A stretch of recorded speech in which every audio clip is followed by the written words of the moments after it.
Welcome students. आज है हमारा ऑर्थोग्राफिक प्रोजेक्शन का सेकंड लेक्चर। तो जो हमारा प्रीवियस लेक्चर था उसमें हमने देखा था what is orthographic projection, what are first quadrant, third quadrant, first quadrant में कैसे ड्राइंग बनेगी, थर्ड क्वाड्रेंट में कैसे बनेगी, सेकंड और फोर्थ में क्यों नहीं बनती। सेकंड और फोर्थ में जब हम हॉरिजॉन्टल प्लेन को 90 डिग्री क्लॉकवाइज रोटेट करेंगे तो वो क्या हो जाएंगे, ओवरलैप हो जाएंगे प्लेन्स। तो उस ओवरलैपिंग की वजह से हम प्लेन्स को अच्छे से शो नहीं कर सकते। तो इसीलिए हम सेकंड और फोर्थ क्वाड्रेंट यूज़ नहीं करते, फर्स्ट और थर्ड क्वाड्रेंट यूज़ करते हैं। अगर हम एच पी को क्लॉकवाइज रोटेट ना करें, एंटी क्लॉकवाइज रोटेट कर दें, तो उसकी वजह से हम सेकंड और फोर्थ यूज़ कर पाएंगे, फर्स्ट और थर्ड को यूज़ नहीं कर पाएंगे। जो कई कंट्रीज़ हैं उसमें सेकंड और फोर्थ क्वाड्रेंट चलता है, लेकिन कुछ कंट्रीज़ में फर्स्ट और थर्ड क्वाड्रेंट चलता है। तो आइए आज का लेक्चर शुरू करेंगे। इसमें हम देखेंगे फर्स्ट एंगल और थर्ड एंगल में प्रोजेक्शन कैसे बनेगी इस प्रॉब्लम की। सबसे पहले हमको चाहिए इसकी length, maximum length, maximum width and maximum height, तीनों डायमेंशंस कैलकुलेट करनी होंगी। मैक्सिमम लेंथ कौन सी है, मैक्सिमम साइड, तो यहाँ से यहाँ तक मेरे को क्या दिया है, 80। ठीक है, तो मैक्सिमम 80 है ना इस तरफ। तो अगर आप प्लस भी करोगे 35 और उसके बाद टेपर पोर्शन है और उसके बाद 25 है, यहाँ पर तो आप प्लस कर नहीं सकते, लेकिन नीचे टोटल दिया आपको 80। तो लेंथ कितनी होगी हमारी, 80 मिलीमीटर, डायमेंशंस मिलीमीटर में। और विड्थ, और वो कहाँ है, 50, 20 यहाँ पे और 20 यहाँ पर होगा लेकिन हमको दिया नहीं, तो टोटल विड्थ क्या होगी, 50। और इसकी मैक्सिमम हाइट वो दी हमको 45, हाइट हमारी 45 mm। तीनों डायमेंशंस कैलकुलेट करने के बाद सबसे पहले हम बॉक्स बनाएंगे और बॉक्स में इसकी प्रोजेक्शंस बनेंगे। और अभी हम पहले फर्स्ट एंगल में बनाएंगे, फिर सेम को हम थर्ड एंगल में बनाएंगे। फर्स्ट एंगल में देखिए, सबसे पहले मैं थोड़ा सा रफ लिख लूँ, फ्रंट कहाँ पे बनेगा, साइड कहाँ पे और टॉप कहाँ पे। सबसे पहले तो फ्रंट बनता है, फ्रंट बना लिया। फ्रंट अब इस तरफ से देख रहा हूँ और साइड मेरी इस तरफ से है। फ्रंट के कौन से हुई, राइट हैंड साइड हुई ना, फ्रंट जहाँ पे था साइड राइट में हुई, तो फर्स्ट एंगल में कहाँ पे बनेगी, लेफ्ट में। ठीक है, उल्टा बनता है। अगर आप राइट देख रहे हो तो फ्रंट के लेफ्ट में बनेगी, अगर आप लेफ्ट देख रहे होते तो फ्रंट के राइट में बनती। इसका रीज़न जो हमारी फर्स्ट वीडियो थी उसमें आप देख सकते हो। और टॉप ऊपर से देख रहे हो तो टॉप तो फ्रंट के नीचे बनेगा ही बनेगा, फ्रंट साइड एंड टॉप। ठीक है, फ्रंट इस तरफ से देखा, फ्रंट यहाँ पे, साइड राइट हैंड से देखी तो साइड लेफ्ट पे, फ्रंट ऊपर से देखा तो फ्रंट नीचे। तो अभी हमारे पास तीन बॉक्स बनेंगे, साइड, फ्रंट एंड टॉप, और इन तीनों बॉक्सेस में हमारी जो इसकी प्रोजेक्शन होगी वो बनेंगे। तो तीनों बॉक्स कैसे बनाने हैं आपने वो देखिए।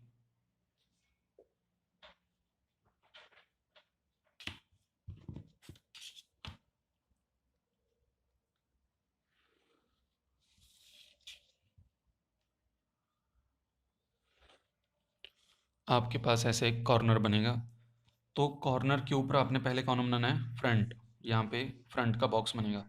तो फ्रंट में कौन कौन सी डिमेंशन होती हैं, फ्रंट के बॉक्स में, फिर साइड के बॉक्स में, फिर टॉप के बॉक्स में। फ्रंट में होती है लेंथ, यहाँ पे हमारी लेंथ होगी। ठीक है, लेंथ, और यहाँ पे हमारी कौन सी होगी, हाइट होगी। साइड में क्या होगा, साइड में यहाँ पे होगी हमारी विड्थ, और यहाँ पे क्या होगी हमारी हाइट। टॉप में क्या होगा, यहाँ पे हमारी होगी लेंथ, और यहाँ पे हमारी होगी width. 1 2, height 2 times, width 2 times, तीनों dimensions double double times repeat होंगी। तो जब मैं फ्रंट का बॉक्स बनाऊंगा तो सबसे पहले क्या रखूँगा, लेंथ रखूँगा यहाँ पे, और उसके बाद थोड़ा सा गैप रख के फिर नेक्स्ट साइड की। तो इसकी लेंथ कितनी थी, 80, तो यहाँ से मैं इसको मार्क कर देता हूँ।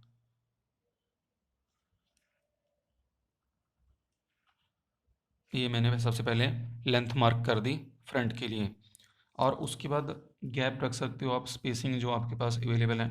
मैं यहाँ पे 3 सेंटीमीटर का गैप रख रहा हूँ, 30 mm का। सबसे पहले लेंथ कट करनी थी, और उसके बाद साइड की कौन सी डिमेंशन है, विड्थ। तो विड्थ कितनी थी, 50।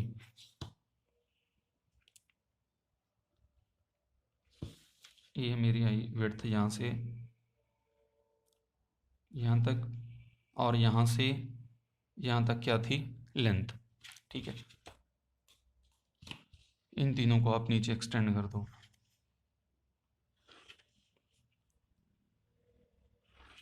ठीक, लेंथ और विड्थ कट की। नीचे की तरफ कौन सी आप कट करोगे,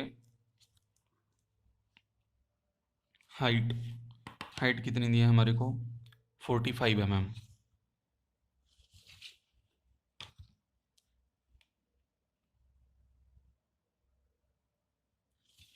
यहाँ पे हमारी हाइट कट हुई, और उसके बाद जो गैप यहाँ पे था सेम गैप नीचे 30 mm का गैप। ठीक है, और उसके बाद आप क्या कट करोगे, विड्थ। विड्थ कितनी थी, 50। यहाँ पे हाइट और यहाँ पे विड्थ, और इनको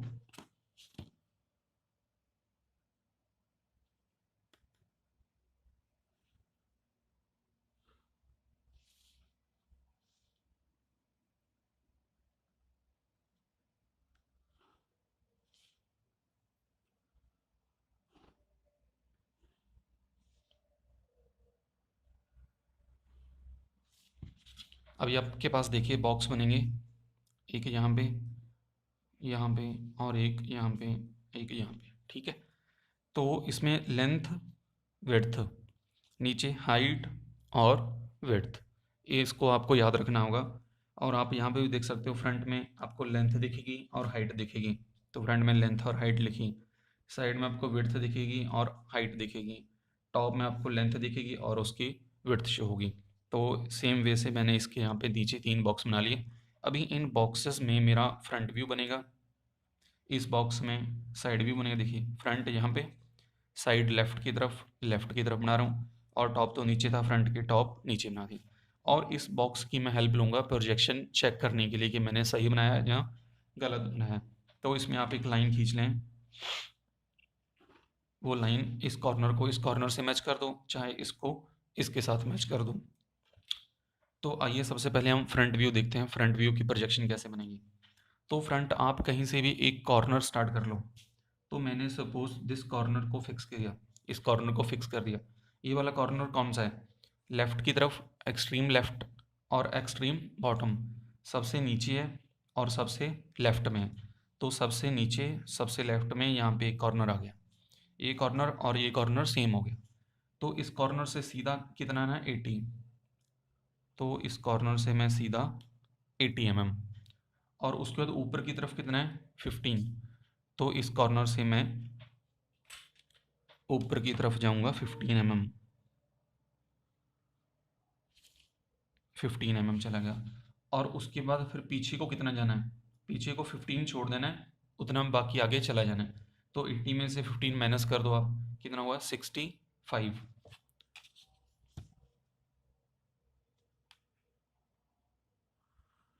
तो यहाँ पे आप, यहाँ से आपने 15 छोड़ दिया, बाकी आपने लाइन मार्क कर दी, और उसके बाद ऊपर कितना जाना है एंड तक, 45 तक। तो यहाँ से ऊपर की लाइन मेरे को पता है हाइट कितनी थी, 45, 45 कट किया था, तो मैंने इसको मिला दिया। और उसके बाद इस तरफ जाना था, और फिर नीचे, और यहाँ से ऐसे नीचे आ गया। तो आप यहाँ पे देखिए मैंने कौन सा प्लेन बना दिया, जिसके बीच ए लिखा था, जो ऐसे एल शेप थी वो मैंने यहाँ पे ड्रॉ कर दी। ऑर्थो का क्या मीनिंग था, राइट एंगल। तो ये तो राइट एंगल पे नहीं था, लेकिन आप इसमें देखिए जो सभी एंगल्स होंगे वो 90 के बनेंगे, तो इसीलिए इसको बोलते हैं राइट एंगल ड्राइंग और ऑर्थोग्राफिक प्रोजेक्शन। अभी इसमें मेरे को जो बी सरफेस था वो भी शो होगा, ये वाला तो होगा ही होगा, जो बी था वो भी शो होगा। तो उसको मैं कैसे बनाऊंगा, अभी आप अगर कोई लाइन, आइसोमेट्रिक लाइन इस कॉर्नर पे और इस कॉर्नर पे, जब मैं सामने से देखूंगा तो मेरे को ये वाला पॉइंट और ये वाला पॉइंट सेम ही दिखेगा। अगर ये वाला पॉइंट मेरा यहाँ पे था, तो मेरा ये वाला पॉइंट भी यहीं पे होगा। ठीक है, तो ये था 35 और ये था 15, तो ये कितना बचा यहाँ से जहाँ तक 20। तो मैं यहाँ से आगे कितना होऊंगा 20 mm, तो मैं यहाँ पे पहुँच गया। और उसके बाद अभी मेरे को ये वाला पॉइंट चाहिए। ये वाला पॉइंट कहाँ से मिलेगा? इस तरफ से 25 अगर मैं छोड़ दूँ तो मैं यहाँ पर पहुँच जाऊँगा, क्योंकि दोनों पॉइंट क्या हैं? सेम। इस तरफ से 25 छोड़ना है, तो इस तरफ से आप 25 छोड़ दो तो आपके पास यहाँ पे एक पॉइंट आएगा। अभी आप देखिए, इसको इस पॉइंट के साथ मैच करना है, तो इसको मैं इसके साथ मैच कर दूंगा। अभी आप देखिए, जो बी की शेप थी ऐसे, सेम आपको यहाँ पे ऐसे मिल जाएगी। यहाँ पे बी और यहाँ पे ए। तो इस वे से आपका बनेगा फ्रंट व्यू। फ्रंट व्यू आपका कंप्लीट है। आप इसको डार्क कर दो, जो आपने लाइन्स अभी लगाई हैं। जो बॉक्स पहले बनाया था वो आपका लाइट था, उसको इरेज करने की ज़रूरत नहीं। Front view. और उसके बाद आइए अभी आप साइड व्यू के ऊपर। साइड में इस तरफ से देख रहे थे हम, तो सबसे पहले तो मेरे को जी दिखेगा, जो जी वाला रेक्टेंगल था, और उसके बाद एफ की प्रोजेक्शन शो होगी, और उसके बाद ई की प्रोजेक्शन शो होगी। बी मेरे को भी सरफेस नहीं दिखेगा, क्योंकि वो मैंने फ्रंट व्यू में बना दिया। और जो इसकी लाइन है बी सरफेस की, वो इसके पैरेलल है, इस लाइन के। तो जी को बनाने के लिए मैं एक कॉर्नर फिक्स कर रहा हूँ अभी साइड के लेफ्ट में और नीचे। तो ये वाला कॉर्नर बना है, ये था 50, और यहाँ से मैं 50 की लाइन लगा दी। ऊपर कितना था? 15। यहाँ से इसकी प्रोजेक्शन, ये 15 था ना, तो यहाँ पे 15, और उसके बाद इस तरफ, फिर नीचे। तो ये मेरा जी सरफेस बन गया। और उसके बाद मेरे को एफ दिखेगा। अगर आप सामने से देख रहे हो और आपको कोई टेपर पोर्शन दिया है, तो वो आपको टेपर नज़र नहीं आएगा, वो आपको रेक्टेंगल ही नज़र आएगा। तो आप इस कॉर्नर और इस कॉर्नर को तो सेम ही रखोगे, क्योंकि एक ही आइसोमेट्रिक लाइन थी। तो ये वाला कॉर्नर ऊपर कितना है? 45 हाइट तक। तो यहाँ से आप ऊपर जाओगे 45, और इस तरफ कितना था? वो आपको 25 दिया है, तो इस तरफ आप आओगे 25, और फिर नीचे तो मैच ही कर देना है, तो इसको हम ऐसे नीचे मैच कर देंगे। तो ये हमारा सरफेस बनेगा एफ। ठीक है, इस व्यू से आपने साइड में नीचे जी रेक्टेंगल और साइड में एफ प्रोजेक्शन। अभी आपको ई भी दिखेगा, ऐसे एक रेक्टेंगल। तो उसमें जो गैप बाकी दिया था वो सारा मैच हो गया, और नीचे की तरफ आना था, नीचे की तरफ आ गई। तो यहाँ पे हमारा बनेगा ई। इस वे से आपका बनेगा साइड व्यू, और इस वे से आपका बना है फ्रंट व्यू। अभी आप आइए टॉप के ऊपर। टॉप कहाँ था? फ्रंट के नीचे, मीन्स इस बॉक्स में बनेगा। टॉप में मैं एक कॉर्नर फिक्स कर दूंगा, जैसे इनमें किया था। सपोज मैं इस कॉर्नर को फिक्स कर रहा हूँ, तो ये वाला कॉर्नर कहाँ पे आएगा? यहाँ पे। ठीक है, इस तरफ जाना है, पूरा जाना है ना लेंथ, तो एंड तक 80, और उसके बाद नीचे आ रहा हूँ, तो ये नीचे, और उसके बाद एंड तक पूरी लाइन है। सबसे पहले ये वाली लाइन लगेगी, फिर ये वाली लाइन। जब आप ऊपर से देखोगे तो आपको एक ही नज़र आएगी वो, तो एंड में, और उसके बाद ये वाली लाइन। पहले तो एक पूरा बॉक्स बना दिया, और उसके बाद आप देखिए यहाँ पर एक एल सी बनी हुई है। तो वो एल कहाँ से है? यहाँ से 35, यहाँ से 35, और उसके बाद नीचे कितना आना है? 25। तो नीचे हम 25 आएंगे। फिर इस तरफ कितना जाना था? इस तरफ से आप 15 छोड़ दो, यह हमने पहले निकाला था 20, तो यहाँ पे आप 20 चले गए, और उसके बाद नीचे ये आप 15 तक आ गए। अभी आपको जो ऊपर शेप थी वो आपको शेप यहाँ पे मिल जाएगी। ठीक है, और उसके बाद आप इसको नाम दे दो, ये कौन सी? सी, और ये कौन सा सरफेस था? डी। तो इस वजह से आपका जो टॉप व्यू था वो कंप्लीट हो जाएगा। लेकिन जो आपका टेपर सरफेस था एफ, अभी वो आपको टॉप से भी थोड़ा सा दिखेगा। वो कहाँ पे दिखेगा? यहाँ से 25 छोड़ दें, यहाँ से 25 छोड़ दें, और नीचे को आ जाएं।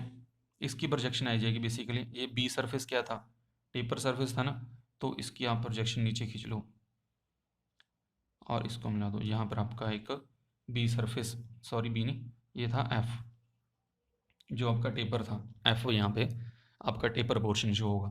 तो इस वजह से आपने फ्रंट व्यू बनाया, साइड व्यू बनाया, और टॉप व्यू बनाया। अगर हम इसको चेक करना चाहें कि हमारा सही है या गलत है, तो आप इससे चेक कर सकते हो। इसको आगे एक्सटेंड करो, और इसको ऊपर की तरफ एक्सटेंड कर दो। अभी आप एफ की प्रोजेक्शन आ रही थी इधर, तो ऊपर आपको एफ मिलेगा। और इसको एक्सटेंड कर दो, यहाँ पे मिलेगा टेपर सरफेस था। इस पॉइंट को एक्सटेंड करोगे तो आपको यहाँ पे मिलेगा, इस पॉइंट को एक्सटेंड करोगे तो आपको यहाँ पे मिलेगा, इस तरफ यहाँ पे, और इस तरफ तो यहाँ पे है ही।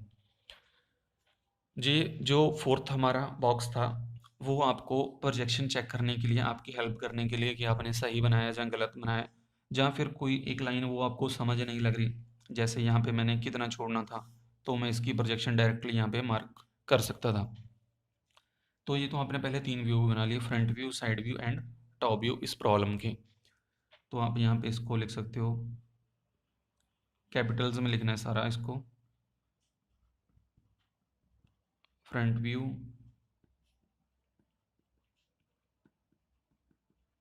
Side view and top view.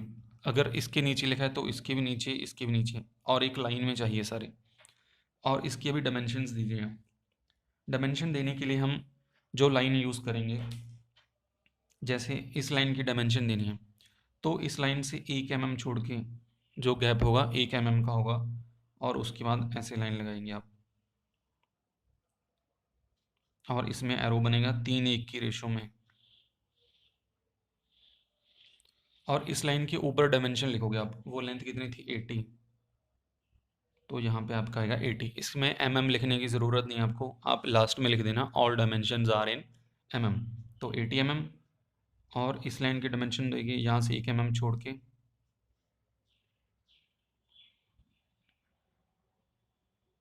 और जब आप इसमें डायमेंशन लिखोगे तो डायमेंशन इस तरफ जानी चाहिए। ये कितना था हमारा 15, ठीक है। अगर वो इस तरफ से खड़ा होगा तो उसको अच्छे से रीड कर पाएगा लाइन के ऊपर। और इसकी हाइट की डायमेंशन दीजिए आप,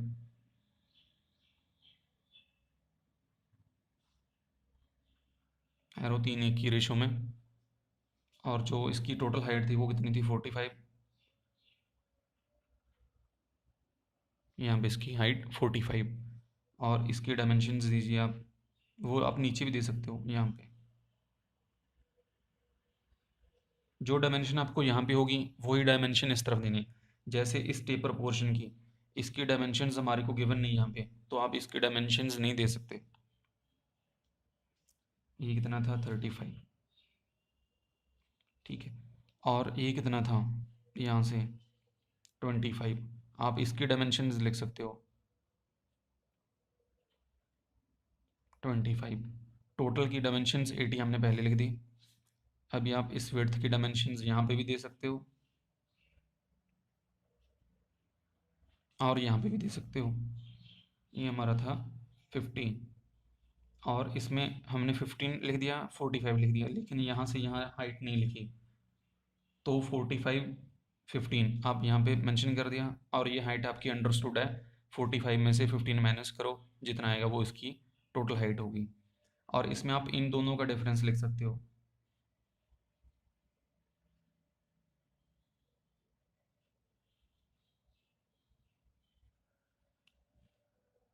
25 यहाँ पे दिया था, और 50 यहाँ पे हो गया, ठीक है। इसको आप रहने दो, इसके डायमेंशंस को ना दो, 50 25, क्योंकि हमको इसके डायमेंशंस दी नहीं, 25 दिया था वो हमने यहाँ पे लिख दिया। तो इस वजह से हमारा एक ऑर्थोग्राफिक की प्रॉब्लम सॉल्व होगी। अगर सेम मेरे को बोला होता थर्ड एंगल में बनाने के लिए, तो प्रोसीजर सारा सेम रहेगा, बॉक्स सारे सेम रहेंगे, लेकिन उसमें चेंज क्या आएगा, सपोज फ्रंट यहाँ पे बना दिया, अभी साइड मेरे को कौन सी दी थी, राइट हैंड साइड दी थी ना, तो वो फ्रंट के राइट में ही बननी थी। और जो टॉप तो फ्रंट के ऊपर थर्ड एंगल में बनता है, तो जो बॉक्स यहाँ पे बना था साइड का, वो बॉक्स इस तरफ बनेगा, टॉप जो नीचे बनाया वो टॉप ऊपर बनेगा, तो थर्ड एंगल में ऐसे डायग्राम बनेगी, ठीक है। तो स्टूडेंट्स, ये था हमारा आज का लेक्चर, जिसमें हमने एक ऑर्थोग्राफिक की प्रॉब्लम सॉल्व की। नेक्स्ट लेक्चर में हम देखेंगे first angle and third angle के सिंबल्स। तो मिलते हैं नेक्स्ट लेक्चर में।